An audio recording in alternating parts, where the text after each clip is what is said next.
gouvernement. Notre projet s'appelle Ouvrir l'école aux parents. Le fait de nous avoir ouvert les portes de l'école, c'est un plus extraordinaire. Et ça, on aime beaucoup. On aimerait que ça continue. On est en éducation prioritaire. Dans un premier temps, on a essayé de mener des actions pédagogiques au sein de la classe, mais on s'est rendu compte qu'il y avait des choses qui dépassaient les murs de l'école et que ce n'était pas suffisant.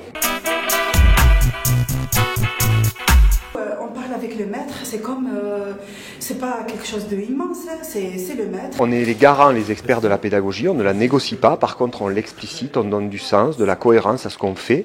On était 4 mamans au fond de la classe et on a revécu ça, c'est-à-dire que je me suis sentie tout enfant. Et ma fille, elle était tellement contente qu'elle levait le doigt sans arrêt, c'était... Quand on met en place des apprentissages en classe et que c'est repris à la maison, que ça permet aux enfants de mieux construire et structurer leurs apprentissages. Alors, n'oubliez pas...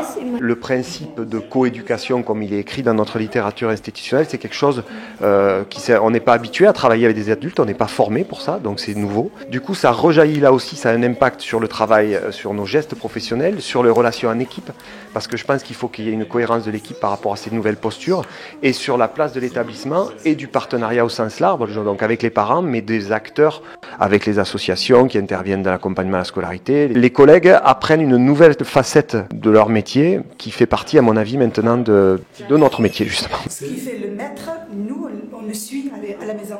Voilà, on a cassé la brise entre les parents et le prof. C'est plus l'image prof, monstre. En les associant, les rendant acteurs de la scolarité de leurs enfants, ça a un impact, ça va rejaillir en termes de réussite. On a fait aussi, et on fait toujours, des fêtes et des moments de convivialité. Le café des parents, c'est un espace qui nous a paru primordial. Quand je viens au café des parents, ma fille me dit « Ah maman, aujourd'hui, il y a le café des parents, donc tu vas y aller. » Mais si, tu vas y aller. Au fil des années, l'ensemble de ces actions sont devenues une vraie politique. Cette cohérence que l'on peut l'avoir sur des temps en classe, des temps périscolaires à destination des élèves, des parents, enfants, parents, enseignants, qui fait force et cohérence. Ouvrir la classe, c'est quelque chose de pas facile. Et nous, dans un premier temps, on a fait ça sur des études ouvertes qu'on a appelées études ouvertes en observation, et certains collègues ont commencé à le faire.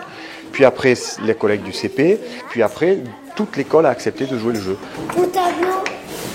Vous donnerez au tableau, mais on ne va pas tous passer aujourd'hui. C'est vrai que c'est quelque chose qui a toute sa résonance avec les tristes événements qui sont produits au début de cette année. On avait déjà évoqué l'année dernière, et c'est ressurgi au moment des cafés des parents exceptionnels qu'on a eu cette année, le rapport à ces technologies, à ces réseaux sociaux, comment traiter l'information, voilà.